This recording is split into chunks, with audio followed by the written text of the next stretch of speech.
খুবাইব রাদিয়াল্লাহু তাআলা বুখারী শরীফের 3045 নম্বর হাদিস। এই হাদিসের মধ্যে আছে নবীজি সাল্লাল্লাহু আলাইহি সাল্লাম বাআসান নবী সাল্লাল্লাহু আলাইহি ওয়াসাল্লাম আশারাতা রাহতিন সারিয়াতান আইনা। আল্লাহ নবী 10 জনের একটা বাহিনী গোয়েন্দা হিসাবে এক এলাকায় পাঠাইলেন। ওয়া আম্মারা আলাইহিম আসিব ইবনে সাবিত রাদিয়াল্লাহু তাআলা আন। আল্লাহ নবী এই 10 জনের একজন আমির বানিয়ে দিলেন, তার নাম আসেম। কি নাম? আসেমকে আমির বানায়া দিস। আমির বানিয়ে দেওয়ার পর তাদেরকে আল্লাহ নবী পাঠাইলেন, ওই এলাকায় তোমরা যাইবা। মুসলমান 10 জন যখন রওনা করছে, জুকিরু লিহাইয়িন লুকিরু লিহাইয়্যিম মিন হুযাইলিন ইউকালু লাহু বনু লাহইয়ান। এই এলাকার নাম কি? পাটের চর। তা একটা নাম থাকে না এলাকার? মক্কার একটা এলাকার নাম ছিল বনি হুযাইল। এই হুযাইলের একটা গ্রামের নাম ছিল লাহইয়ান। এই লাহইয়ান এলাকার মানুষরা বলা বলি করতে লাগলো, আচ্ছা এইদিকে নাকি মুসলমানদের আনাগোনা এইদিকে লক্ষ্য করা যাইতেছে। হ্যাঁ, মুসলমানরা কোথায় জানি যাইতেছে। ফানাফারু লাহুম করিবাম মিন মিআতাই রাজুলিন কুল্লুহুম রাম। 200 জনের তীরন্দাজ একটা বাহিনী, 200 জন তীর নিয়া মুসলমানদের পিছনে ধাওয়া করছে। 200 জনের তীরন্দাজ বাহিনী মুসলমানদের পিছনে ধাওয়া করছে। মুসলমানদেরকে ধাওয়া করতে করতে ফাক্তাসু আসারহুম, তাদের পায়ের নিদর্শন দেখছে।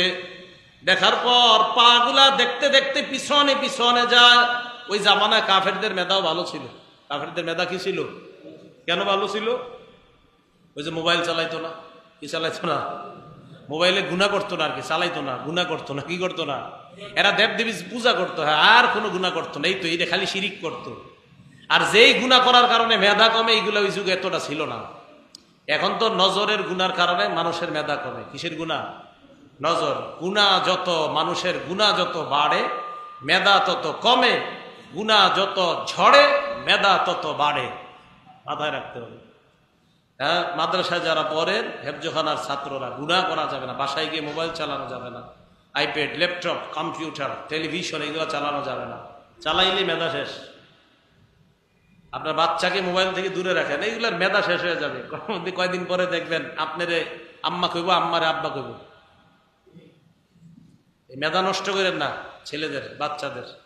গুনাহ থেকে দূরে রাখেন, আল্লাহ হেফাজত করেন। তো কাফেরদেরও মেধা ভালো ছিল ওই জামানায়। কাফেররা 10 জন সাহাবার খালি পায়ের চিহ্ন তাদেরকে অনুসরণ করতেছে, যে হ্যাঁ এই দিক দিয়ে মনে হয়ে গেছে। এখন নিশ্চিত হইল কিভাবে যে এই 10 জনই মনে হয় আমাদের কাঙ্ক্ষিত 10 জন। এই জায়গাটা মন দিয়ে শোনেন কিভাবে নিশ্চিত। যাইতে যাইতে হাত্তা ওয়াজাদু মা'কালাহুম তামারান তাযাওয়াদুহু মিনাল মাদিনা। এক জায়গায় গেল, যাওয়ার পর দেখে খেজুর দেখা যায়, যে খেজুরগুলা মুসলমানরা মদিনা থেকে নিয়ে আসছে। কাফেররা খেজুর দেখা, খেজুরের বিচি দেখে বুঝে ফেলছে এগুলা মদিনার খেজুর। কোন দেশের খেজুর? আমি আপনি তো বাদামতলির খেজুরও চিনব না। কাফেররা খেজুর দেখাই বলতেছে, আটি দেখে বলে এটা মনে হয় মদিনার। মানে এরা খেজুর দেখে নিশ্চিত হয়ে যায় এটা মদিনার না ইয়ামানের নাকি অমুক দেশের। খেজুর দেখে কয় নিশ্চিত এদিকে মুসলমানরা আসছে, এই যে মদিনার খেজুর। নিশ্চিত হওয়ার পর ওই রাস্তা তারা অবলম্বন করতে লাগলেন। মুসলমানদের লিডার আসিম ইবনে সাবিত বুঝতে পারলেন বেঈমানরা আমাদের সন্ধান পেয়ে গেছে, কি করা যায়। ফালাজাউ ইলা ফাদফাদ। মুসলমানরা উঁচু একটা জায়গার মধ্যে উঠছে। এই হাদিসটাও আমি প্রায় সময় পড়ি। ওলামা একরাম যারা আছেন আপনাদের জ্ঞাতার্থে বলি, বুখারীর 3045, এটাও আমি প্রায় সময় পড়ি। এটা পড়ি কেন? এটা পড়ি আর চিন্তা করি, মানে এই হাদিসটা আর ওই যে আগে যেটা বললাম মুসলিম শরীফের 3005 নম্বর হাদিস, এগুলো পড়ি আর ভাবি ইমানের পরীক্ষাটা কত মজবুত ছিল। যে মানে সত্যি সত্যি যদি আমরা এরকম পরীক্ষায় পড়ি আমাদের অবস্থাটা কি হবে, আমি মাঝে মাঝে এই চিন্তা করি। তো ওনারা একদম উপরে উঠছে। ওঠার পর আহাতা বিহিমুল কওম, কাফেররা নিচে থেকে তাদেরকে বেষ্টন করে ফেলছে। তীর তাক করছে, তাক করার পর কয় আনজিলুনা, নামো, ওয়া আতুনা বিআইদিকুম, সারেন্ডার করো, লা নাকতুলু মিনকুম আহাদা, আমরা তোমাদের কাউকে হত্যা করব না। দেখেন কি কয়, কাউকে হত্যা করব না। ওয়া লাকুমুল আহদু ওয়াল মিসাক, অঙ্গীকার করলাম একজনকেও আমরা হত্যা করব না, তোমরা নামো। সাহাবাদের আমির আসিম ইবনে সাবিত বললেন, লা আনজিলুল ইয়াউমা ফি জিম্মাতি কাফির, আজকে আমি কোনো কাফেরের কথা বিশ্বাস করি না, আমি কোনো কাফেরের নিরাপত্তায় নিচে নামবো না, আমি তাদের কথা বিশ্বাস করি না। এই কথা বলার পর ফারামাহুম, নিচ থেকে তাদেরকে তীর মেরে কতালু ফি সাবআ, হযরতে আসিম সহ 7 জন মুসলমান তারা শহীদ করে দেয়। কয়জন আছে? কয়জন ছিল? কয়জন? বাকি আছে 3 জন। নিচ থেকে কয় তোমরা 3 জন নামো, মারমু না, কিচ্ছু করবো না।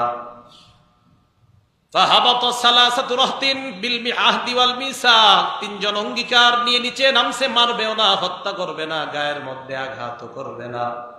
নামার পর এই 3 জনের একজনের নাম খুবাইব, আরেকজনের নাম ইবনুদ দাসিনা, আরেকজনের নাম বুখারীর বর্ণনায় আসে নাই। 3 জনের মধ্যে 2 জনের নাম আসছে, আরেকজনের নাম বলছে রাজুলুন আখর, আরেক ব্যক্তি। এই ব্যক্তিটাকে এটা বুখারীতে লেখা নেই। তো 3 জন নিচে আসছে, আসার পর দেখেন ওয়াদা করছে কিচ্ছু করবো না, কিন্তু নামার সাথে সাথেই আতলাকু আও তারাকিসিহিম, মুসলমানদের যে তীরগুলা ছিল এই তীরের রশিগুলা খুলছে, ধনিকর রশিগুলা খুলছে। খোলার পর আউসাকুহুম, ওই রশি দিয়ে মুসলমান 3টারে বাঁধছে। ওয়াদা করছে গায়ে টাচও করবো না। 3 জনের মধ্যে যেই 3য় জন, যার নাম হাদিসের মধ্যে নাই, ওই ব্যক্তি বললেন হাজা আউয়ালুল গদরি, এই তো প্রথম গাদ্দারি শুরু করলা। লা আসহাবুকুম, আমি তোমাদের সাথে যাব না। ইন্নালি ফিহা উলাই উসওয়া, আমি এই 7 জনের দলে শরীক হতে চাই। এই কথা বলার পর তাকেও শহীদ করে দেয়। শহীদের সংখ্যা হইল কয়জন? ফাবাউহুমা ফি মক্কা, তাদের 2 জনকে এই 200 জন বিক্রি করে দিছে মক্কায়। আবার বলছে তাদের এই 2 জনকে বিক্রি করে দিছে মক্কায়। 2 জনের একজনের নাম ইবনুদ দাসিনা, তাকেও শহীদ করে দেওয়া হয়। বাকি আছে কয়জন? এই একজনের নাম খুবাইব রাদিয়াল্লাহু তাআলা আন, ফাবতাআ খুবাইবান বনুল হারিস। হযরতে খুবাইবকে যারা কিনছে তার নাম হলো হারিসের সন্তান। মনে রাখবেন, হযরত খুবাইবকে যারা কিনছে তারা হলো হারিসের সন্তান। বলেন তো কার সন্তান?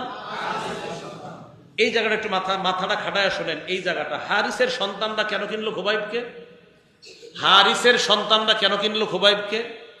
ওয়াকানা খুবাইবুন কদ কতালাল হারিসা ইয়াউমা বাদরিন, যেই হারিস নামক লোকটা তার সন্তানগুলা খুবাইবকে কিনছে, এই হারিসকে খুবাইব বদরের যুদ্ধের দিন হত্যা করছে।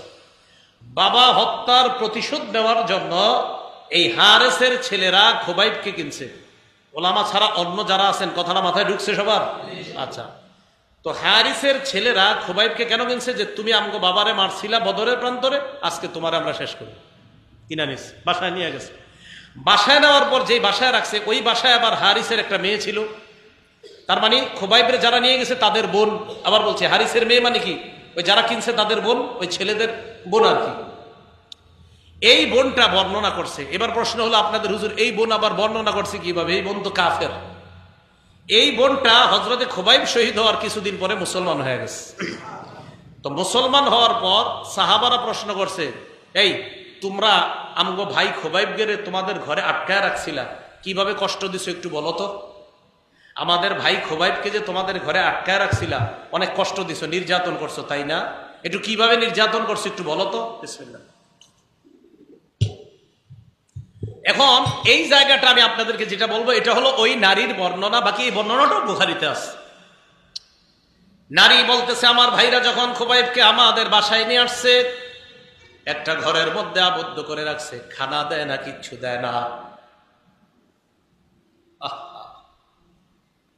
নারী বলতেছে, আমার ভাইয়েরা যেদিন একত্রিত হয়ে যায় খুবাইবকে হত্যা করার জন্য বাহিরে নিয়ে যাবে, সবাই পরামর্শ করছে, করার পর খুবাইবকে জানায় দেওয়া হয় আজকে তোমাকে নিয়ে যাওয়া হবে, তোমাকে হত্যা করা হবে।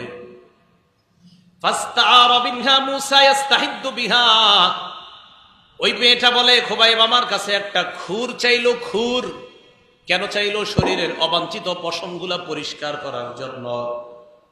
খুরটা আমি তাকে দিলাম। দেওয়ার পর হঠাৎ আমি খুবাইবের দিকে তাকায়া দেখি, আখাযা ইবনান লি ওয়া আনা গাফিলা হিনা আতা। আমি দেখি খুবাইবের কোলের মধ্যে আমার বাচ্চাটা বসা। ওয়াল মুসা বিয়াদিহি, খুরটা খুবাইবের হাতে। হাতে খুর, কোলে বাচ্চা। আমার বাচ্চা খোবাইবের কোলে, খোবাইবের হাতে খুর। বাসায় আমার ভাইয়েরা তো নাই, আমি আরেক ঘরের দেখতেছি জানালা দিয়া, খোবাইবের কোলে আমার ছেলে, হাতে ছুরি, চাইলে আমার ছেলেরে শেষ করে দিতে পারে। ফাফাজিয়ে তো আমি ভয় পেয়ে গেলাম।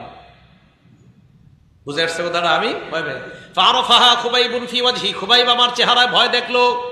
দেখার পর আমার দিকে তাকায়, কয়া তাক সেইনা নাকতুলা, তুমি কি ভয় পাচ্ছ আমি তোমার ছেলেকে হত্যা করব? আমিও ভয়ে ভয়ে বললাম, হ্যাঁ আমার তো ভয় হচ্ছে তুমি আমার ছেলেকে হত্যা করো কিনা। দেখেন সুযোগ ছিল, ওই মুহূর্তে বাচ্চার শরীরে অস্ত্র ঠেকা পালাইতে পারত। খুবাইব জবাব দিলাম, আকুন আফআলা যালিকা, আমি এমনটা কখনো করব না, চিন্তার কারণ নাই। মুসলমান কখনো কারো দুর্বলতায় আঘাত করে না। আমি দুর্বলতা আঘাত করব না, আমি মুসলমান, তোমার দুর্বলতা আমি কেন আঘাত করব? এই কথা বলার পর ওই নারীটা কয়, আল্লাহি মা রাআইতু আসীরান কাত্তু খায়রাম মিন খুবাইব, আমি খুবাইবের চাইতে এমন উত্তম বন্দী আমার জীবনেও দেখি নাই। এই কথা কেন কও? আমি দেখলাম আমার ভাইয়েরা খুবাইবকে খাবার দেয় না, ঠিক মতো পানি দেয় না। হঠাৎ একদিন আমি খুবাইবের হাতে আঙ্গুর দেখলাম, ওই আঙ্গুর মক্কা মদিনায় তখন কোথাও পাওয়া যায় না। আমি বুঝতে পারলাম এটা আল্লাহর পক্ষ থেকে জান্নাতি খাবার। বুখারীর বর্ণনা, বুখারীর লা রিজকুম মিনাল্লাহ, আমি বুঝছি এটা আল্লাহর রিজিক।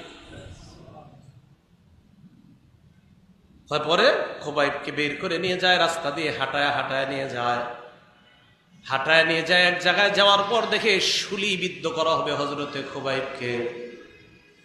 যেই জায়গায় শুলিবিদ্ধ করা হবে ওই জায়গায় তোলার আগে একজন বেঈমান কয়, তোমার শেষ কোনো চাওয়া আছে কিনা? কয়, হ্যাঁ, উসাল্লি রাকাতাইন, আমি 2 রাকাত নামাজ পড়তে চাই। কয় রাকাত নামাজ পড়তে চাই? শিক্ষা আমাদের জন্য। রাসূলের সাহাবা মারা যাবার একটু আগেও নামাজ পড়তে চায়। হাদিসে আসছে, কিয়ামত পর্যন্ত কোনো মুসলমানকে যদি কেউ মারতে চায়, ওই মুসলমান মরণের আগে যদি তাকে কোনো অপশন দেয় তুমি কি চাও, তাহলে খুবাইবের সুন্নত হিসাবে সে বলবে আমি 2 রাকাত নামাজ পড়তে চাই। মনে থাকবে না? আল্লাহ যদি কখনো এমন পরীক্ষায় ফালায় তাহলে শেষে কি পড়তে চাই? 2 রাকাত নামাজ পড়তে চাই। নামাজ সালাম ফিরেছ। হযরত খুবাইব কাফেরদের দিকে তাকায় কয়, এই তোমরা কি মনে করছো আমি তাড়াতাড়ি নামাজের সালাম ফিরেছি এই কারণে কি তোমরা অনেক খুশি? কয়, শোনো, নামাজে খুব মজা পাইতেছিলাম, কিন্তু নামাজ তাড়াতাড়ি শেষ করছি কেন জানো? দেখেন কি শিক্ষা। আমার ধারণা হইল আমি যদি নামাজ লম্বা করি তোমরা মনে করবা আমি মরণকে ভয় পাই। মুসলমান মরণকে ভয় পায় না, মরবে, শুলিতে চড়াবে, এই টাইমে কইতেছে আমি মরণকে ভয় পাই না।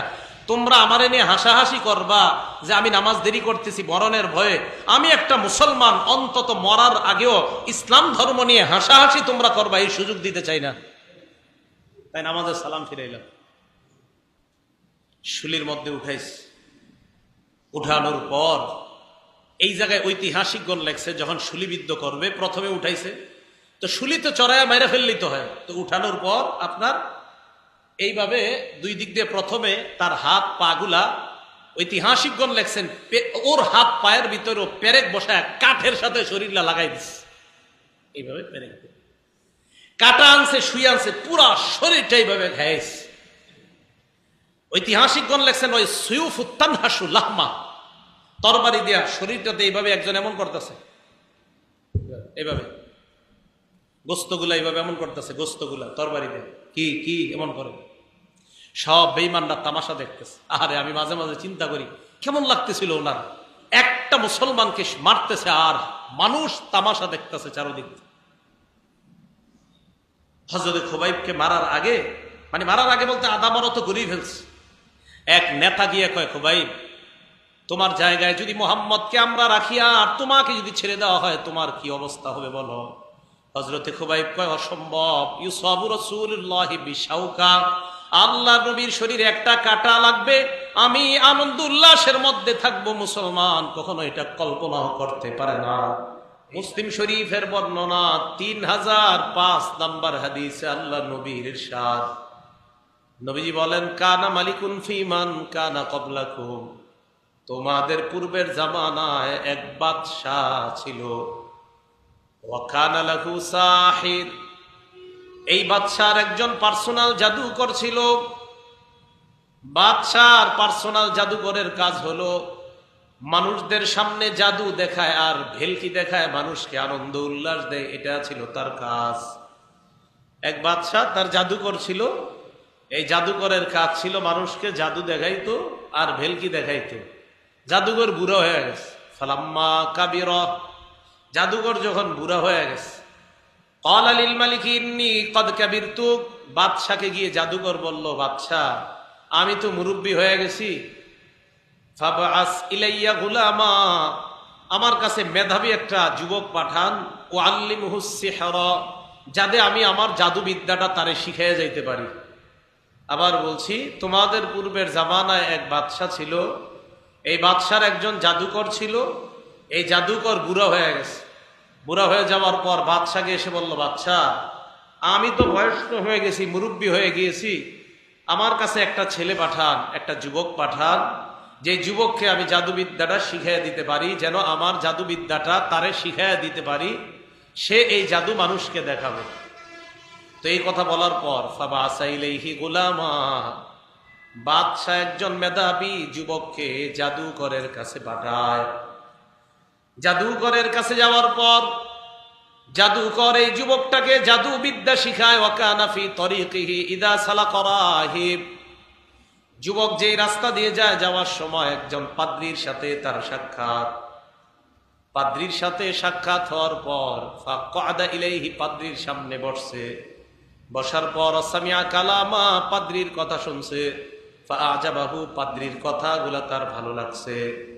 যুবক যখন জাদুকরের কাছে যায়, যাওয়ার সময় রাস্তার মধ্যে একজন পাদ্রীর কাছে বসছে। বসার পর পাদ্রীর কথা শুনছে, শোনার পর যুবকের ভালো লাগছে। এইভাবে চলতেছে। তো পাদ্রীর কাছে বসলে একটু দেরি হয়ে যায়। হাদিসের মধ্যে আসছে, ওয়াকানাল গুলামু ইদা আতাস সাহিরা, গোলাম যখন জাদুকরের কাছে যাইতো, যাওয়ার সময় মাররা বির রাহিব, পাদ্রীর পাশ দিয়ে যাইতো। তো পাদ্রীর পাশ দিয়ে যাওয়ার সময় কাদা ইলাইহি, পাদ্রীর কাছে বসতো। বসার পর তার কাছ থেকে ধর্মীয় বিদ্যা শিখতো। জাদুকরের কাছে শিখে জাদুবিদ্যা, পাদ্রীর কাছে শিখে ধর্মীয় বিদ্যা। এইভাবে দুইজনের বিদ্যা শিখতেছে। তো পাদ্রীর কাছে যাওয়ার কারণে একটু দেরি হয়ে যায়। যুবক যখন জাদুকরের কাছে যায়, গেলে জাদুকর যুবককে প্রহার করে, মারে। কি ব্যাপার, দেরি হইল কেন? তো এইভাবে চলতেছে ঘটনা। তো যুবক যখন পাদ্রীর কাছে যায় আর জাদুকরের কাছে যায়, যাওয়ার সময় একদিন দেরি হয়ে গেছে। দেরি হয়ে যাওয়ার কারণে দরবাহুস সাহির, জাদুকর তারে মারছে। তোর দেরি হইল কেন? ফাশাকা যালিকা ইলার রাহিব, পাদ্রীর কাছে যুবক যায়। যাওয়ার পর বলে, আমি আপনার কাছে আসার কারণে আমার দেরি হয়ে যায়, তাই জাদুকর আমাকে প্রহার করে। পাদ্রী একটা বুদ্ধি শিখিয়ে দেয়, ইদা খাশিতাস সাহিরা ফাকুল হাবাসানি আহলি, তুমি যখন জাদুকরের কাছে যাইবা, যাওয়ার পর যদি দেরি হয়ে যায় আর যদি দেখো জাদুকর তোমাকে মারতে চায়, তখন তুমি বলবা আমার পরিবারের কারণে আমার দেরি হয়ে গেছে।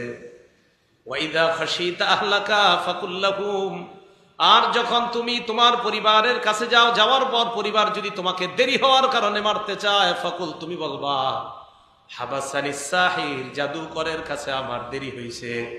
জাদুকরের কাছে গেলে পরিবারের কথা কইবা, পরিবারের কাছে গেলে জাদুকরের কথা কইবা, আমার কথা ভুলেও বলবা না।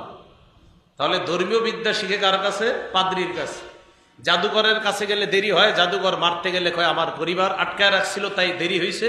আর পরিবারের কাছে গেলে যখন দেরি হয়, পরিবারের কাছে গিয়ে কয় জাদুকর আমাকে আটকায় রাখছে তাই দেরি হয়েছে। পাদ্রীর নাম কারো কাছে কয় না। এইভাবে চুপে চুপে ধর্মীয় বিদ্যা শিখে। ফাবাইনামা হুয়া কাযালিক, এইভাবে চলতেছে।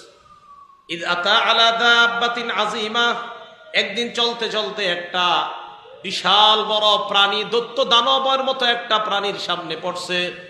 কদ হাবাসাতিন নাস, এই প্রাণীটা রাস্তার মধ্যে মানুষকে আটকায় রাখছে, মানুষ রাস্তা পার হতে পারে না।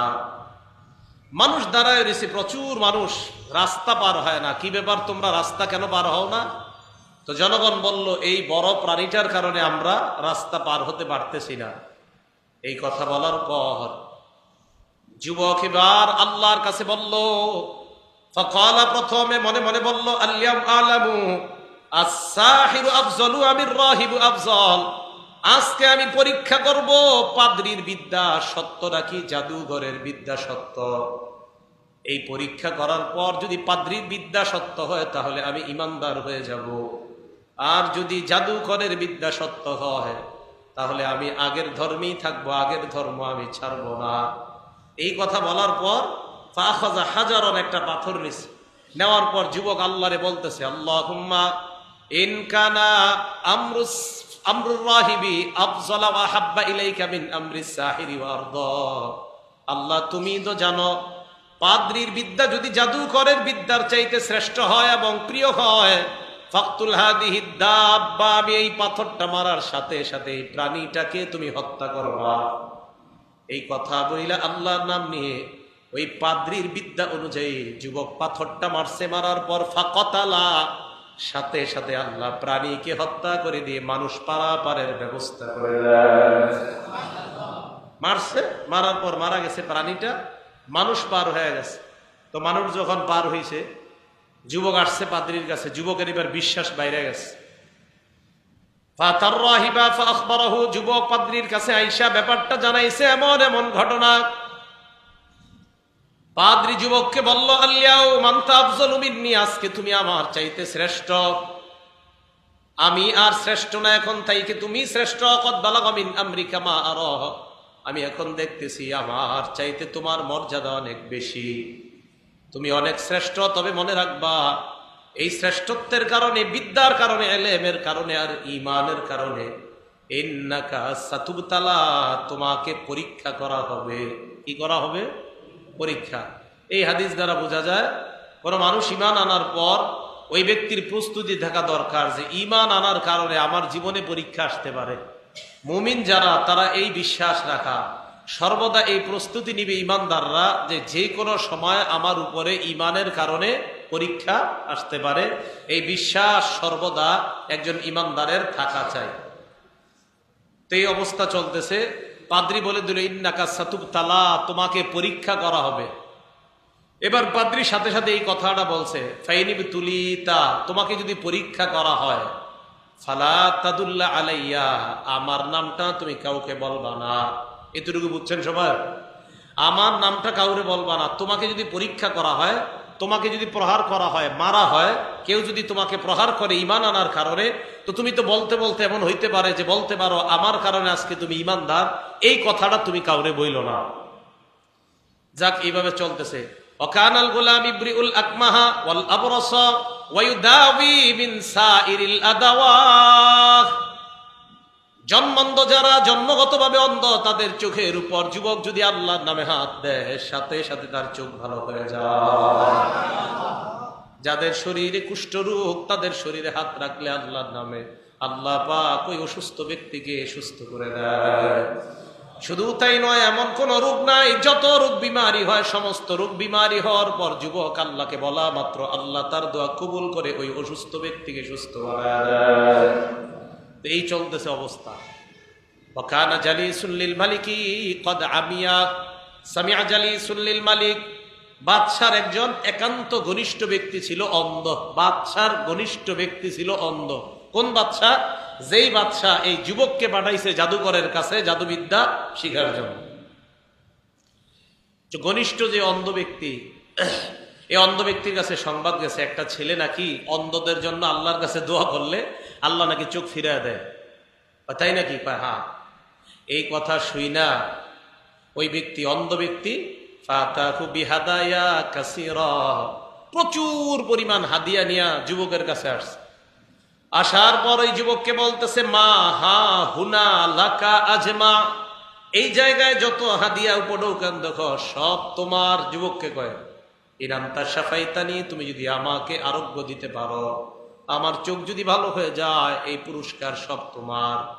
যুবক যে জবাবটা দিছে, এটা আমাদের মুসলমানের জন্য শিক্ষা। যুবক জবাব দিলেন, লা আশফি আহাদা ইন্নামা ইয়াশফিল্লাহ, আমি কাউকে আরোগ্য দেই না, আরোগ্য দেওয়ার মালিক একমাত্র কে?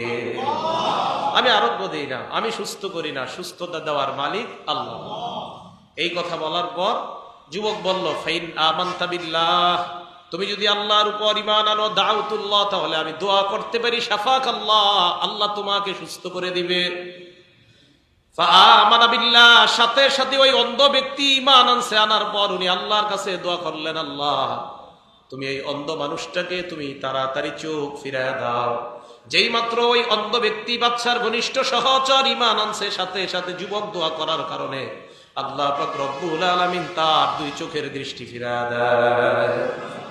চোখ ফিরে পাওয়ার পর এবার এই অন্ধ ব্যক্তি কই গেছে? বাদশার কাছে গেছে। তো এতদিন একটা মানুষ অন্ধ আপনাদের এই জায়গায় আসে, হঠাৎ যদি চোখ ফিরে আসে আপনাদের তো একটা অবাক লাগার বিষয়। কি ব্যাপার? ওয়াকানা জালাসা কামা ইয়াজলিসু, যেইভাবে আগে বসতো ওই চেয়ারটা গিয়ে বসছে। বাদশার একান্ত ঘনিষ্ঠ ব্যক্তিটা যেইভাবে আগে গিয়ে চেয়ারে বসতো ওইভাবে গিয়ে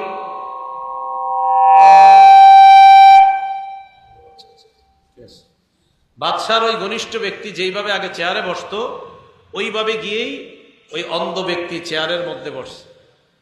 চেয়ারে বসার পর তো বাদশা হঠাৎ দেখে কি তার চোখ ফিরে পাইছে। ঘটনা কি? প্রশ্ন করলো, মান রদ্দা আলাইকা বাসারাক, কি ব্যাপার তোমার চোখ কে ফিরিয়ে দিল? অন্ধ ব্যক্তি জবাব দেয়, রব্বি, আমার রব ফিরাই দিচ্ছ। এইবার বাদশা কি প্রশ্ন করে দেখেন,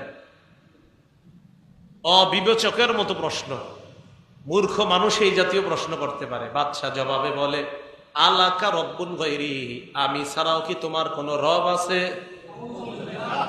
আমি ছাড়া কি তোমার কোনো রব আছে? এখন তো মাশাআল্লাহ আমাদের এই বর্তমান দুনিয়াতে অন্তত রব দাবি করে মানুষ নিজের এরকম সংখ্যা খুব কম। মানে রব দাবি করে না তো ফেরাউন মানে এরকম বইলা ফেলতো, রব তো আমি। নমরুদ বইলা ফেলতো, আমি তো রব। তো ওই ব্যক্তি বাদশা এ বইলা ফেলতেছে, তোমার কি আমারে ছাড়া কোনো রব আছে? বাদশার একান্ত সচিব জবাব দেয়, রব্বি ওয়া রব্বুকাল্লাহ, আমার রব না শুধু আমারও রব, আপনারও রব, তিনি বলেন আল্লাহ। আমার রব, আপনার রবকে? এই কথা বলার পর বাদশা কয়, আমার সামনে যা বলছো আর কখনো বলবা না।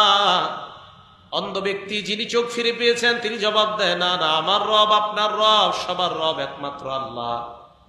তোমার এই শিক্ষা কে দিছে? অন্ধ ব্যক্তিটা বলতে চায় না। ফালাম ইয়াজাল ইউআযিবুহু, তাকে শাস্তি দেওয়া শুরু।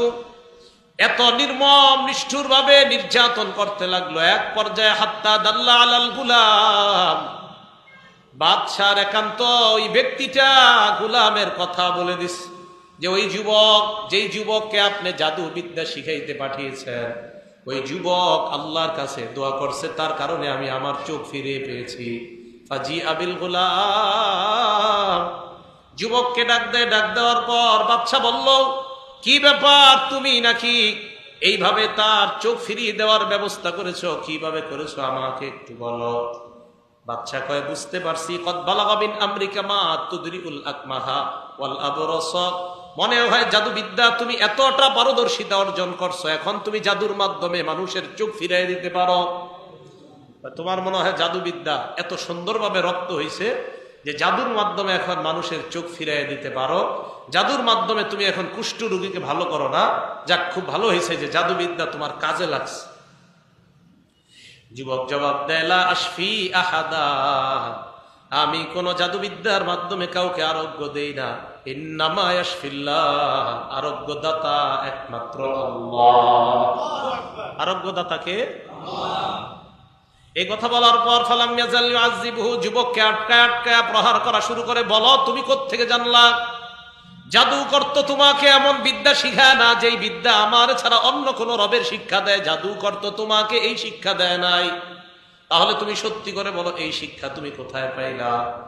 এক পর্যায়ে হাত্তা দাল্লা আলার রাহিব, নির্যাতন সহ্য করতে না পেরে পাদ্রীর কথা বলে দিছে।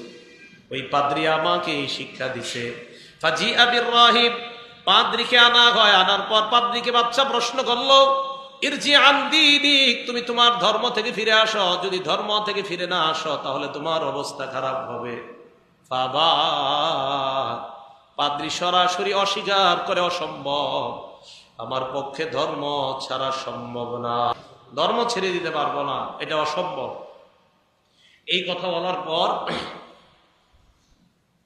বাদশা ফাদা বিল মিশার, এই জায়গাটা মন দিয়ে শুনে, মিশার মানে হলো করাত। করাত, করাত চিনেননি আপনারা? করাত দিয়ে গাছ কাটে না, এই করাত। তো করাত আনার পর বিসমিল্লাহ,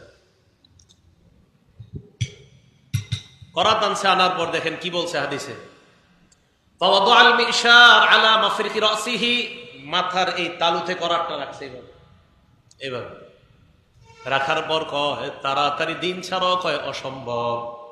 চিন্তা করেন, করাত। রসুল এক সাহাবা নাম খাব্বাব রাদিয়াল্লাহু তাআলা, নবীজি কাবা চত্বরে এভাবে শুয়ে রয়েছে। হযরত খাব্বাব আয়েশা কয় আল্লাহ তাদউল্লাহ লানা ইয়া রাসূলুল্লাহ, হুজুর আমগো জন্য একটু দোয়া করেন না। কয় কি হইছে? নির্যাতন আর সইতে পারতাছি না হুজুর। নবীজির চেহারা মুবারক লাল হয়ে গেছে। যাওয়ার পর কয় খাব্বাব, আগের দিনের ইমানদারদের ঘটনা মনে হয় তোমার জানা নাই। ওই ইমানদারদের মাথা বরাবর করাত রাখার পরেও তারা ঈমান কখনো ছাড়ে নাই।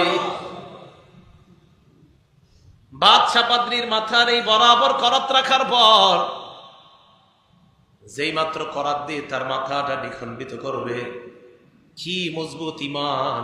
পাদ্রী জবাব দেয় অসম্ভব, যে ঈমান আনছি আল্লাহর উপরে ঈমান ছাড়া সম্ভব না।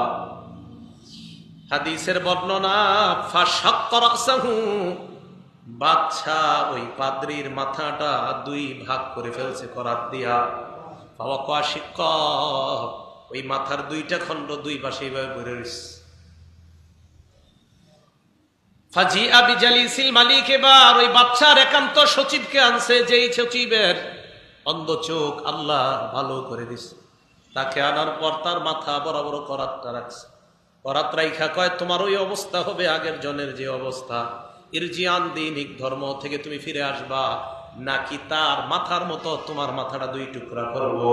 একবার ভাবেন, এক ইমানদারের মাথায় করাত, আর এক ইমানদারের মাথার দুইটা টুকরা দুই পাশে পড়া আর দেখাইতেছে।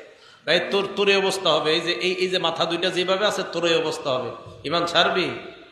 ওই অবস্থায় বাদশার একান্ত সচিব জবাব দেয় অসম্ভব, যে আল্লাহরে বিশ্বাস করার কারণে আমার চোখ ফিরে পেয়েছি, ওই আল্লাহর উপর ঈমান ছাড়ার প্রশ্নই আসে না।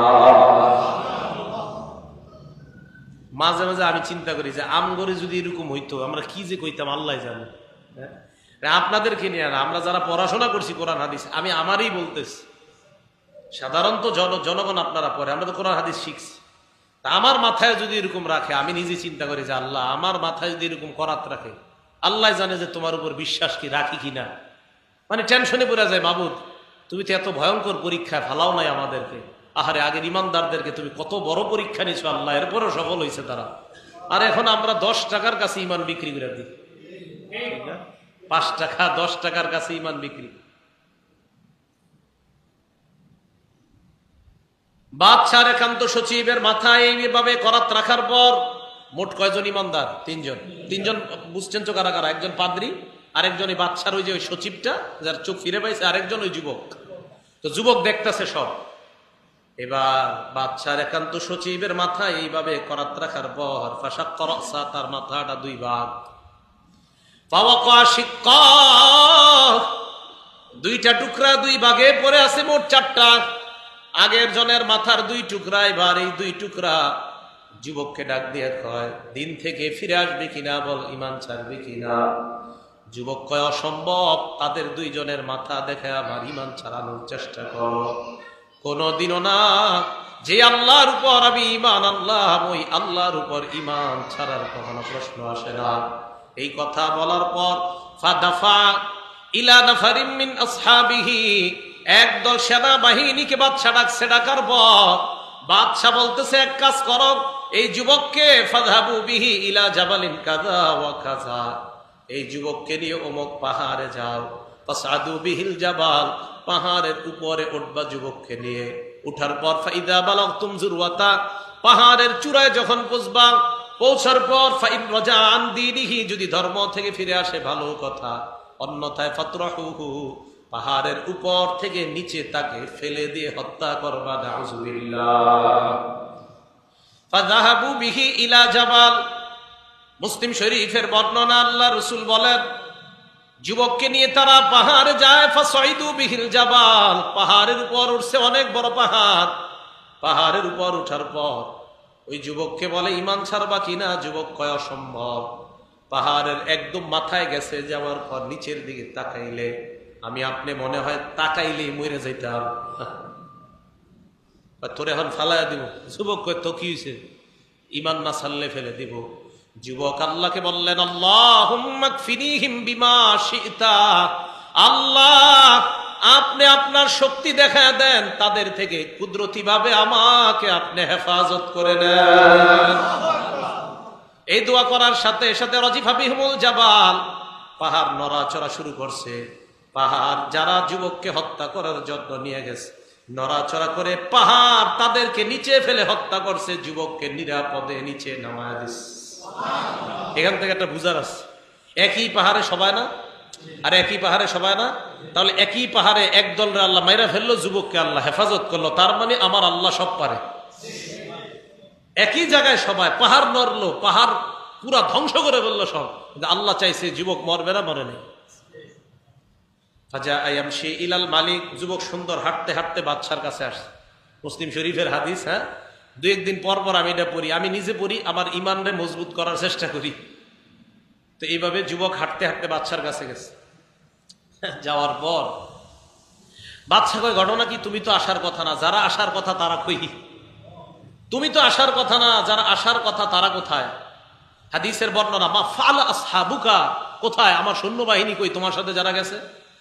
যুবক জবাব দিল, কি দেখেন আমাদের জবাবগুলা সব ক্ষেত্রে এমন হওয়া উচিত। যুবক কয়, কাফানিহিমুল্লাহ, তাদের থেকে আল্লাহ আমাকে হেফাজত করেছেন, আল্লাহ আমাকে তাদের বিরুদ্ধে যথেষ্ট হেফাজত করে তোমার কাছে আল্লাহ আবার এনেছেন। মানে যাদেরকে আমারে মারতে পাঠাইছো, যাদেরকে আল্লাহ তাগরে মারছে, আর আমারে আল্লাহ নিরাপদে তোমার কাছে পাঠিয়ে দিচ্ছে। তাই? হ্যাঁ। আরেক দল সেনা বাহিনী ডাকছে, ডাকার পর দাফা ইলা নাফারিম মিন আসহাবিহি, তাদেরকে দিল, দেওয়ার পর বলল, ইযহাবু বিহি ইলাল বাহ, এই যুবককে নিয়ে অমুক সমুদ্রে যাও। যাওয়ার পর ফাহমিলুহু ফি কুরকুর, একটা নৌকার মধ্যে তাকে উঠানোর পর তাওয়াসসাতু বিহিল বাহ, ওই জাহাজ বা নৌকাটা নিয়ে সমুদ্রের মাঝখানে যাবা। যাওয়ার পর ফাইন রাজাআন দীনিহি, তাকে বলবা ইমান ছাড়ার জন্য, ইমান ছাড়লে ভালো কথা, ইমান না ছাড়লে ফাকজিফুহু ফিল বাহ, সমুদ্রের মধ্যে তাকে ডুবিয়ে হত্যা করবা। বলেন নাউজুবিল্লাহ। জাহাজ নিয়ে সমুদ্রের মাঝখানে গেছে। যাওয়ার পর যুবক আল্লাহকে বললেন, আল্লাহুম্মা কফিনিহিম বিমা শি'তা, আল্লাহ তাদের বিরুদ্ধে আপনি যেইভাবে ইচ্ছা যথেষ্ট হয়ে আমাকে সাহায্য করেন, এগুলার শেষ করে আমাকে আপনি হেফাজত করেন। হাদিসের বর্ণনা, ফান কাফাআত বিহিমুস সাফিনা, জাহাজ তাদেরকে উল্টায় দিল। আমি চিন্তা করি, জাহাজ যে উল্টাইলো, জাহাজে এ ছিল না, যুবকও ছিল না, জাহাজ উল্টায় দিল। উল্টানোর পর তারা মারা গেছে। কুদরতি ভাবে আল্লাহ যুবককে নদীর কিনারায় পৌঁছায় দেন। বিশ্বাস বাড়ান, ইয়াকিন বাড়ান যে আল্লাহ সব পারে। এজন্য আপনি যেন কোনোদিনও ভুল না হয় গাড়িতে উঠা দোয়া পড়তে, আপনার যেন ভুল না হয়। আপনি ইয়াকিন রাখবেন, আমি দোয়া পড়তেছি, আমি সব রাসূলের সুন্নত ঠিক মতো পালন করে আমি গাড়িতে উঠছি, এরপরে যদি আমার আল্লাহ আমার নিয়ে যায় আমি শহীদ হয়ে যাবো, কিন্তু আমি সব ঠিক মতো আদায় করে উঠছি। আমার আল্লাহ চাইলে সবাই শেষ হয়ে গেল, আমি বেঁচে থাকবো। আল্লাহ যা চায় তাই করেন, এটা আল্লাহর ইচ্ছা। তো এ যুবক ফাজা আয়ামশি ইলাল মালিক, একদম হাঁটতে হাঁটতে আবার বাদশার কাছে আসছে। বাদশা কয়, ঘটনা কি? তুমি তো আসার কথা না, যারা আসার কথা তারা কই? আমি কি বলবো, আপনি যাদেরকে পাঠাইছেন মারতে, আমি দেখলাম জাহাজ তাদেরকে উল্টাইয়া ডুবাইয়া দিল। তুমি? আমি দেখলাম, আমি সমুদ্রের কিনারায় আপনার কাছে আবার আসছি। এ মুসলিম শরীফের হাদিস, সহিহ ইবনে হিব্বানেও আছে হাদিসটা, মুসলিম শরীফে লম্বা করে ইমাম মুসলিম আনছেন। হাদিসের বর্ণনাকারীর নাম সুহাইব রাদিয়াল্লাহু তাআলা, সুহাইব সদ দিয়া সুহাইব, ওনার থেকে বর্ণনা। রাসূল সাল্লাল্লাহু আলাইহি সাল্লাম বলেন, যুবক বাদশারে একটা বুদ্ধি দিল। কয়, কি বুদ্ধি? যুবক বাদশারে কয়, বাদশা ইন্নাকা লাস্তা বিকাতিলি, আপনি আমারে মারতে পারতেন না। বাদশা কয়, কেন? যুবক কয়, হাত্তা তাফআলা মা আমুরুকা বিহি, আমি আপনাকে একটা সাজেশন দিব, আমার সাজেশন যদি আপনি ফলো করেন আমাকে মারতে পারবেন, অন্যথায় আমাকে মারতে পারবেন না। ওইটা আবার কি কথা? হ্যাঁ, আমি একটা সাজেশন দিব, এটা ফলো করলে আমাকে মারতে পারবেন, অন্যথায় আমাকে মারতে পারবেন না। বাচ্চা কয়, ওয়ামা জাকা, এটা আবার কি সাজেশন?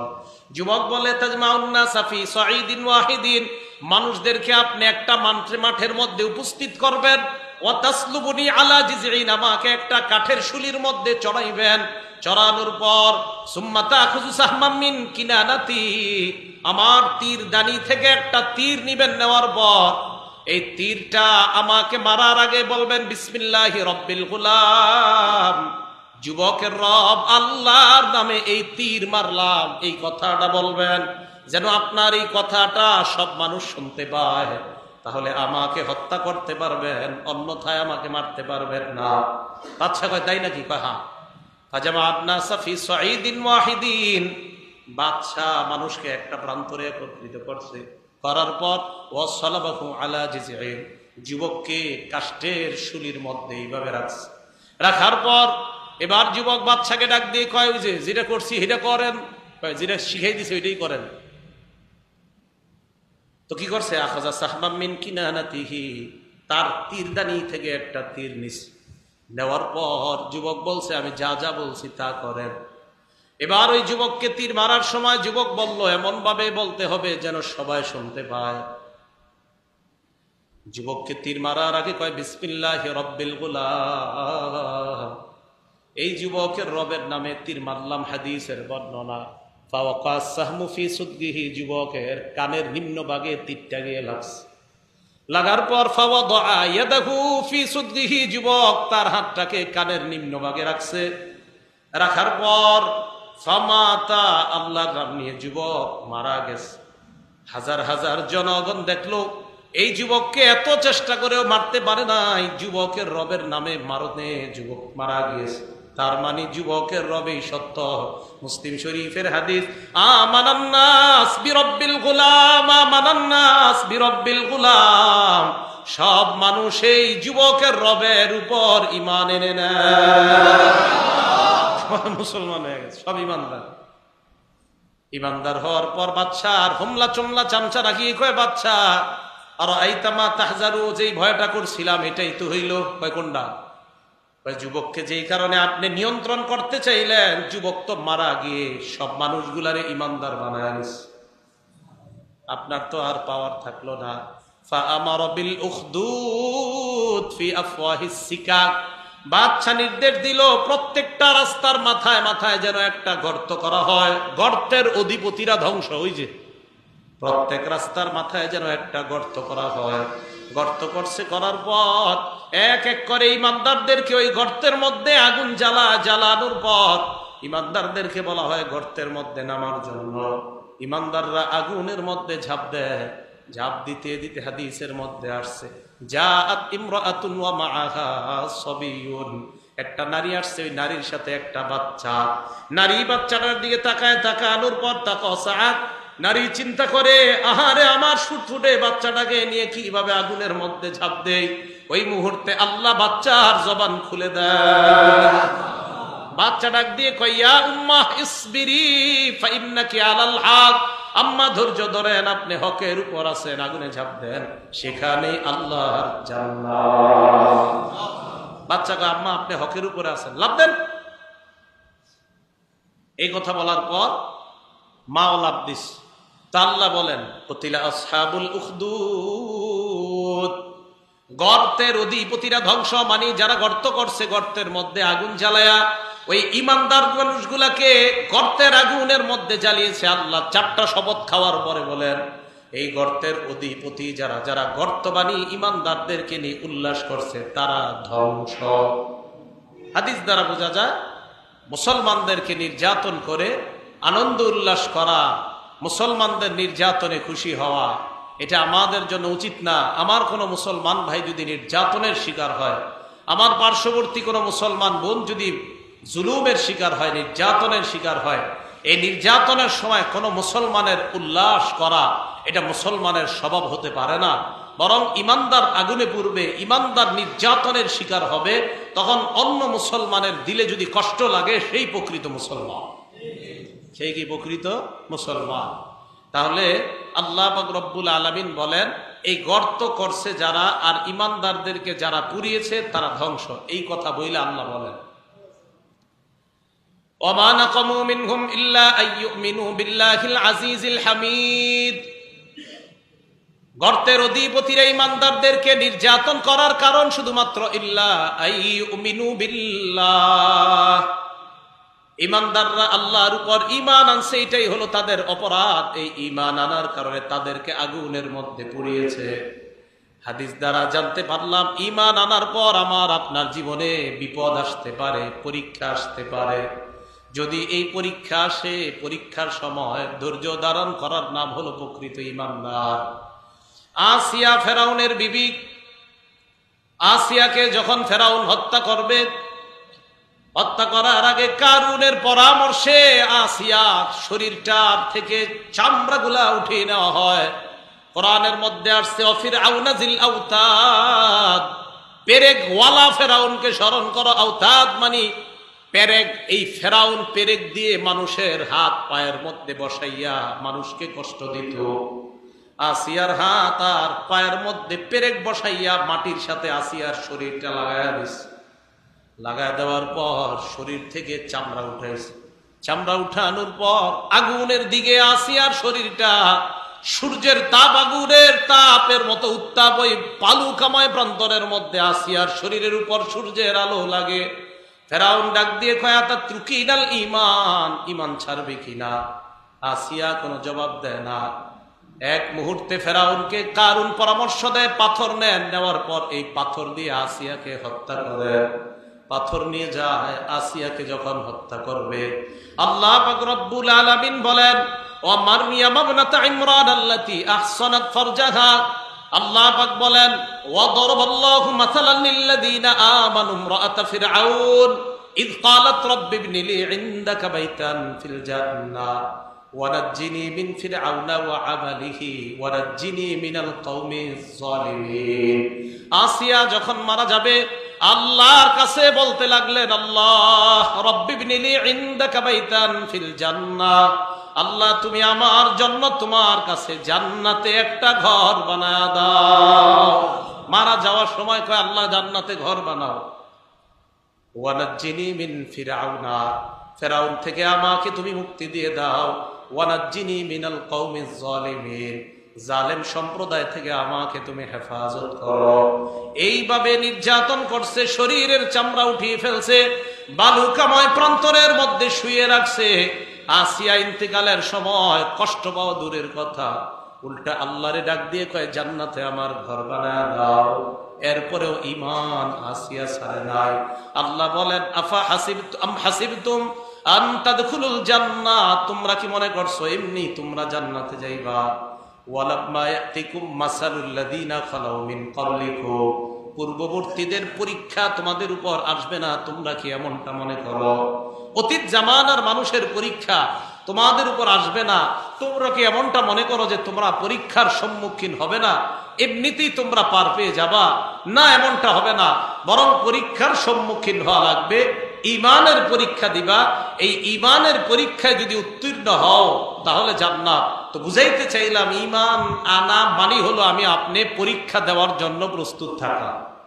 রাসূল সাল্লাল্লাহু আলাইহি সাল্লামের সাহাবা খুবাইব রাদিয়াল্লাহু তাআলা আনহু, বুখারী শরীফের 3045 নম্বর হাদিস।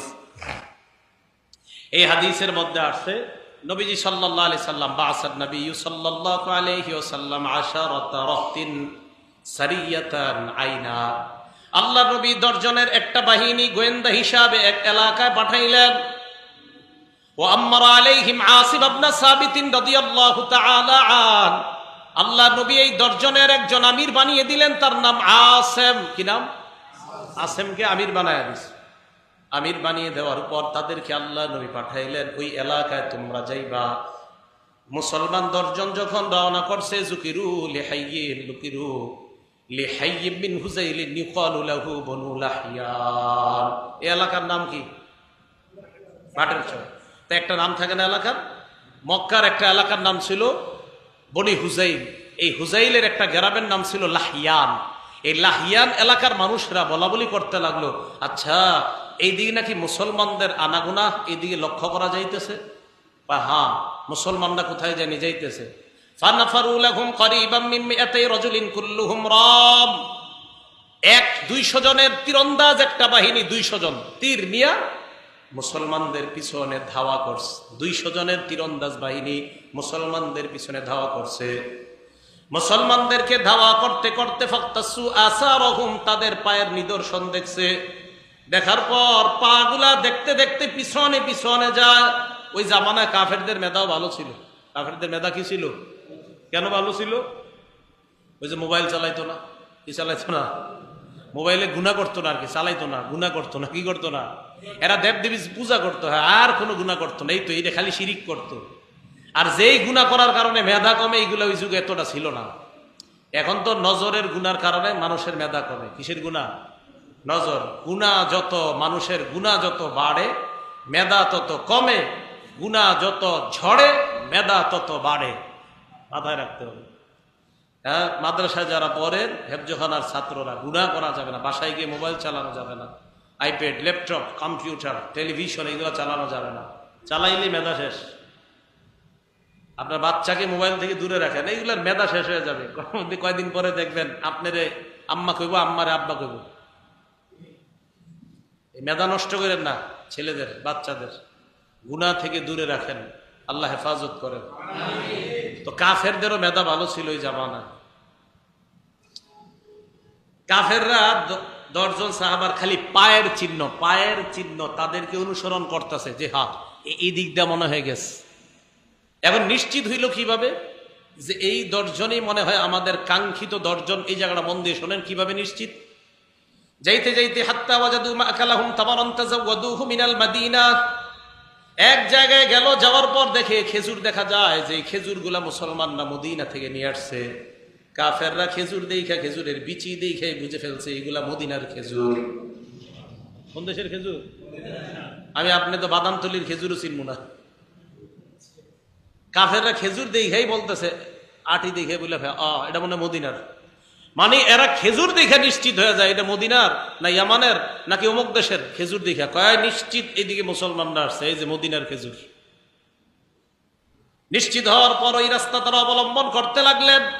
মুসলমানদের লিডার আসিম ইবনে সাবেত বুঝতে পারলেন বেঈমানরা আমাদের সন্ধান পেয়ে গেছে, কি করা যায়। ফালাজাউ ইলা ফাদফাদ, মুসলমানরা উঁচু একটা জায়গার মধ্যে উঠছে। এই হাদিসটাও আমি প্রায় সময় পড়ি, ওলামা একরাম যারা আছেন আপনাদের জ্ঞাতার্থে বলি, বুখারীর 3045, এটাও আমি প্রায় সময় পড়ি। এটা পড়ি কেন? এটা পড়ি আর চিন্তা করি, মানে এই হাদিসটা আর ওই যে আগে যেটা বললাম মুসলিম শরীফের 3005 নম্বর হাদিস, এগুলো পড়ি আর ভাবি ইমানের পরীক্ষাটা কত মজবুত ছিল। যে মানে সত্যি সত্যি যদি আমরা এরকম পরীক্ষায় পড়ি আমাকে অবস্থাটা কি হবে, আমি মাঝে মাঝে এই চিন্তা করি। তো ওনারা একদম উপরে উঠছে। ওঠার পর আহাতা বিহিমুল কওম, কাফেররা নিচে থেকে তাদেরকে বেষ্টন করে ফেলছে। তীর তাক করছে, তাক করার পর কয় আনজিলুনা, নামো, ওয়া আতুনা বিআইদিকুম, সারেন্ডার করো, লা নাকতুলু মিনকুম আহাদা, আমরা তোমাদের কাউকে হত্যা করব না। দেখেন কি কয়, কাউকে হত্যা করব না। ওয়ালাকুমুল আহদু ওয়াল মিসাক, অঙ্গীকার করলাম একজনকেও আমরা হত্যা করব না, তোমরা নামো। সাহাবাদের আমির আসিম ইবনে সাবেত বললেন, লা আনজিলুল ইয়াউমা ফি জিম্মাতি কাফির, আজকে আমি কোন কাফেরের কথা বিশ্বাস করি না, আমি কোন কাফেরের নিরাপত্তায় নিচে নামবো না, আমি তাদের কথা বিশ্বাস করি না। এই কথা বলার পর ফারামাহুম, নিচ থেকে তাদেরকে তীর মেরে কতালু ফি সাবআ, হযরতে আসিম সহ 7 জন মুসলমান তারা শহীদ করে দেয়। কয়জন আছে? কয়জন ছিল? কয়জন? বাকি আছে 3 জন। নিচ থেকে কয় তোমরা 3 জন নামো, মারমু না, কিচ্ছু করবো না। ফাহাবাত সালাসাতু রাহতিন বিল মিআহদি ওয়াল মিসাক, 3 জন অঙ্গীকার নিয়ে নিচে নামছে, মারবেও না, হত্যা করবে না, গায়ের মধ্যে আঘাত করবে না। নামার পর এই 3 জনের একজনের নাম খুবাইব, আরেকজনের নাম ইবনুদ দাসিনা, আরেকজনের নাম বুখারীর বর্ণনায় আসে নাই। 3 জনের মধ্যে 2 জনের নাম আসছে, আরেকজনের নাম বলছে ওয়ারাজুলুন আখর, আরেক ব্যক্তি। এই ব্যক্তিটাকে এটা বুখারীতে লেখা নেই। তো 3 জন নিচে আসছে, আসার পর দেখেন ওয়াদা করছে কিচ্ছু করবো না, কিন্তু নামার সাথে সাথেই আতলাকু আও তারাকিসিহিম, মুসলমানদের যে তীরগুলা ছিল এই তীরের রশিগুলা খুলছে, ধনিকর রশিগুলা খুলছে। খোলার পর আউসাকুহুম, ওই রশি দিয়ে মুসলমান 3টারে বাঁধছে। ওয়াদা করছে গায়ে টাচও করবো না। 3 জনের মধ্যে যেই 3য় জন, যার নাম হাদিসের মধ্যে নাই, ওই ব্যক্তি বললেন হাজা আউয়ালুল গদরি, এই তো প্রথম গাদ্দারি শুরু করলা। লা আসহাবুকুম, আমি তোমাদের সাথে যাব না। ইন্নালি ফিহা উলাই উসওয়া, আমি এই 7 জনের দলে শরীক হতে চাই। এই কথা বলার পর তাকেও শহীদ করে দেয়। শহীদের সংখ্যা হইল কয়জন? ফাবাউহুমা ফি মক্কা, তাদের 2 জনকে এই 200 জন বিক্রি করে দিছে মক্কায়। আবার বলছে তাদের এই 2 জনকে বিক্রি করে দিছে মক্কায়। 2 জনের একজনের নাম ইবনুদ দাসিনা, তাকেও শহীদ করে দেওয়া হয়। বাকি আছে কয়জন? এই একজনের নাম খুবাইব রাদিয়াল্লাহু তাআলা আন, ফাবতাআ খুবাইবান বনুল হারিস। হযরতে খুবাইবকে যারা কিনছে তার নাম হলো হারিসের সন্তান। মনে রাখবেন, হযরত খুবাইবকে যারা কিনছে তারা হলো হারিসের সন্তান। বলেন তো কার সন্তান? এই জায়গাটা একটু মাথাটা খাটায় শুনেন। এই জায়গাটা, হারিসের সন্তানরা কেন কিনলো খুবাইবকে? হারিসের সন্তানরা কেন কিনলো খুবাইবকে? ওয়াকানা খুবাইবুন কদ কতালাল হারিসা ইয়াউমা বাদরিন, যেই হারিস নামক লোকটা তার সন্তানগুলা খুবাইবকে কিনছে, এই হারিসকে খুবাইব বদরের যুদ্ধের দিন হত্যা করছে।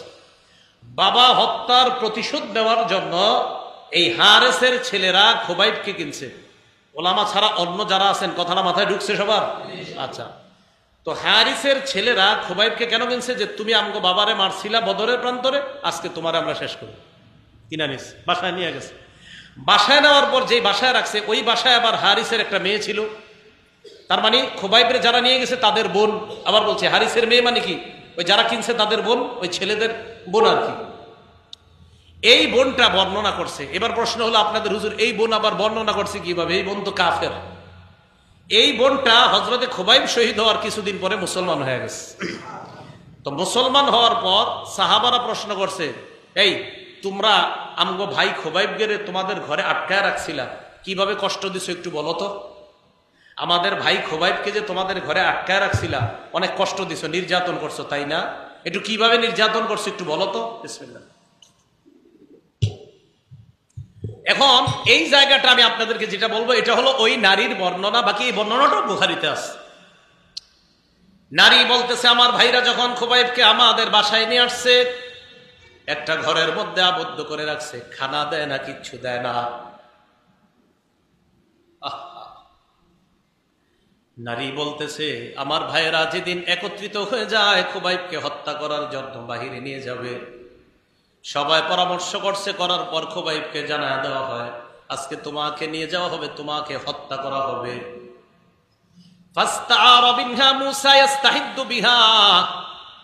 ওই মেয়েটা বলে, খুবাইব আমার কাছে একটা খুর চাইলো। খুর কেন চাইলো? শরীরের অবাঞ্ছিত পশমগুলা পরিষ্কার করার জন্য। খুরটা আমি তাকে দিলাম। দেওয়ার পর হঠাৎ আমি খুবাইবের দিকে তাকায়া দেখি, আখাযা ইবনান লি ওয়া আনা গাফিলা হিনা আতা, আমি দেখি খুবাইবের কোলের মধ্যে আমার বাচ্চাটা বসা। ওয়াল মুসা বিয়াদিহি, খুরটা খুবাইবের হাতে। হাতে খুর, কোলে বাচ্চা। আমার বাচ্চা খুবাইবের কোলে, খুবাইবের হাতে খুর। বাসায় আমার ভাইয়েরা তো নাই। আমি আরেক ঘরেতে দেখতেছি জানালা দিয়া, খুবাইবের কোলে আমার ছেলে, হাতে ছুরি, চাইলে আমার ছেলের শেষ করে দিতে পারে। ফাফাজিয়াতু, আমি ভয় পেয়ে গেলাম। বুঝে আসছে কথাটা? আমি ভয় পেয়ে। ফারাফাহা খুবাইবুন ফি ওয়াজহি, খুবাইব আমার চেহারায় ভয় দেখলো। দেখার পর আমার দিকে তাকায়, আতাখশাইনা নাকতুলা, তুমি কি ভয় পাচ্ছ আমি তোমার ছেলেকে হত্যা করব? আমিও ভয়ে ভয়ে বললাম, হ্যাঁ আমার তো ভয় হচ্ছে তুমি আমার ছেলেকে হত্যা করো কিনা। দেখেন, সুযোগ ছিল ওই মুহূর্তে, বাচ্চার শরীরে অস্ত্র ঠেকা পালাইতে পারত। খুবাইব জবাব দিলাম, আকুন আফআলা যালিকা, আমি এমনটা কখনো করব না, চিন্তার কারণ নাই। মুসলমান কখনো কারো দুর্বলতায় আঘাত করে না। আমি দুর্বলতা আঘাত করব না, আমি মুসলমান, তোমার দুর্বলতা আমি কেন আঘাত করব? এই কথা বলার পর ওই নারীটা কয়, আল্লাহি মা রাআইতু আসীরান কাত্তু খায়রাম মিন খুবাইব, আমি খুবাইবের চাইতে এমন উত্তম বন্দী আমার জীবনেও দেখি নাই। এই কথা কেন কও? আমি দেখলাম আমার ভাইয়েরা খুবাইবকে খাবার দেয় না, ঠিক মতো পানি দেয় না। হঠাৎ একদিন আমি খুবাইবের হাতে আঙ্গুর দেখলাম, ওই আঙ্গুর মক্কা মদিনায় তখন কোথাও পাওয়া যায় না। আমি বুঝতে পারলাম এটা আল্লাহর পক্ষ থেকে জান্নাতি খাবার। বুখারীর বর্ণনা, বুখারীর লা রিজকুম মিনাল্লাহ, আমি বুঝছি এটা আল্লাহর রিজিক। পরে খুবাইবকে বের করে নিয়ে যায়, রাস্তা দিয়ে হাঁটায় হাঁটায় নিয়ে যায়। হাঁটায় নিয়ে যায় এক জায়গায়, যাওয়ার পর দেখে শুলিবিদ্ধ করা হবে হযরতে খুবাইবকে। যেই জায়গায় শুলিবিদ্ধ করা হবে ওই জায়গায় তোলার আগে একজন বেঈমান কয়, তোমার শেষ কোনো চাওয়া আছে কিনা? কয়, হ্যাঁ, উসল্লি রাকাতাইন, আমি 2 রাকাত নামাজ পড়তে চাই। কয় রাকাত নামাজ পড়তে চাই? শিক্ষা আমাদের জন্য। রাসূলের সাহাবা মারা যাবার একটু আগেও নামাজ পড়তে চায়। হাদিসে আসছে, কিয়ামত পর্যন্ত কোনো মুসলমানকে যদি কেউ মারতে চায়, ওই মুসলমান মরণের আগে যদি তাকে কোনো অপশন দেয় তুমি কি চাও, তাহলে খুবাইবের সুন্নত হিসাবে সে বলবে আমি 2 রাকাত নামাজ পড়তে চাই। মনে থাকবে না? আল্লাহ যদি কখনো এমন পরীক্ষায় ফালায়, তাহলে শেষে কি পড়তে চাই? 2 রাকাত নামাজ পড়তে চাই। নামাজ সালাম ফিরাইছি।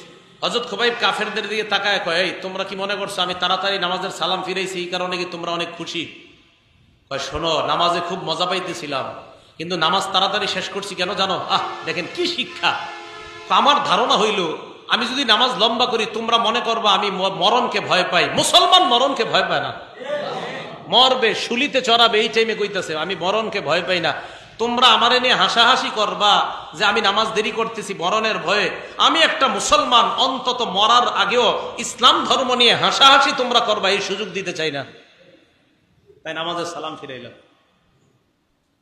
শুলির মধ্যে উঠাইস, উঠানোর পর এই জায়গায় ঐতিহাসিকগণ লেখছে যখন শুলিবিদ্ধ করবে প্রথমে উঠাইছে, তো শুলিতে চড়াইয়া মাইরা ফেললেই তো হয়। তো উঠানোর পর আপনার এইভাবে 2 দিক দিয়ে প্রথমে তার হাত পা গুলা, ঐতিহাসিকগণ লেখছেন ওর হাত পায়ের ভিতরেও পেরেক বসায় কাঠের সাথে শরীরটা লাগাই দিচ্ছে। এইভাবে পেরেক কাটা আনছে, শুই আনছে, পুরা শরীরটা এইভাবে ঘাইছে। ঐতিহাসিকগণ লেখছেন ওই সুয়ুফু তানহাসু লাহমা, তরবারি দেয়া শরীরটাতে এইভাবে একজন এমন করতেছে, এইভাবে গোস্তগুলা এইভাবে এমন করতেছে, গোস্তগুলা তরবারি দেয়া কি কি এমন করে। সব বেঈমানরা তামাশা দেখতেছে। আরে আমি মাঝে মাঝে চিন্তা করি কেমন লাগতেছিল ওনার, একটা মুসলমানকে মারতেছে আর মানুষ তামাশা দেখতেছে চারদিক। হযরত খুবাইবকে মারার আগে, মানে মারার আগে বলতে আধা মরা তো ঘুরিয়ে ফেলছে, এক নেতা গিয়ে কয়, খুবাইব তোমার জায়গায় যদি মুহাম্মদকে আমরা রাখিয়া আর তোমাকে যদি ছেড়ে দেওয়া হয় তোমার কি অবস্থা হবে বলো। হযরতে খুবাইব কয়, অসম্ভব, ইউসাবু রাসূলুল্লাহি বিশাউকা, আল্লাহ নবীর শরীরে একটা কাটা লাগবে, আমি আনন্দ উল্লাসের মধ্যে থাকবো, মুসলমান কখনো এটা কল্পনাও করতে পারে না। এই জায়গায় মুসলমানের শিক্ষা, আমাদের পরিচয় বিভিন্নভাবে দলীয়গতভাবে বিভিন্ন হয়, কিন্তু আল্লাহ আল্লাহ রসুলের ক্ষেত্রে আমাদের সবার পরিচয়ের নাম হলো আমরা মুসলমান। রসুল, আল্লাহ, ইসলাম, এদের ক্ষেত্রে আমাদের মূল পরিচয় কি? আমরা মুসলমান। হযরত খুবাইব কয়, নবীজির গায়ে একটা কাটা লাগবে আর আমি আনন্দ উল্লাসে থাকবো, অসম্ভব, এমন জীবন মুসলমান চায় না। হযরত খুবাইবকে যখন হত্যা করবে, খুবাইব আল্লাহর কাছে বলতে লাগলেন, আল্লাহুম্মা আহসিহিম আদাদা, আল্লাহ আপনি সবগুলারে গইনা রাখেন, ওয়াক্তুল হুম্বা দাদা, মাবুদ এদেরকে আপনি গুণে রাখেন। আমাদের নবী আমাদেরকে পাঠাইছে কাউকে মারার জন্য না, কাউকে হত্যা করার জন্য না। আমরা নিরপরাধ 10টা মুসলমান বের হয়েছিলাম, মারতে মারতে আমার 9টা ভাই শহীদ করে দিছে আল্লাহ। ওয়াল্লাহি লা উবালি হিনা উক্তালু মুসলিমা, আল্লাহর কসম আমি মুসলমান অবস্থায় মারা যাই তাই আমার কোনো পরোয়া নাই। আমি মুসলমান অবস্থায় মারা যাইতেছি, আমার কোনো পরোয়া নাই।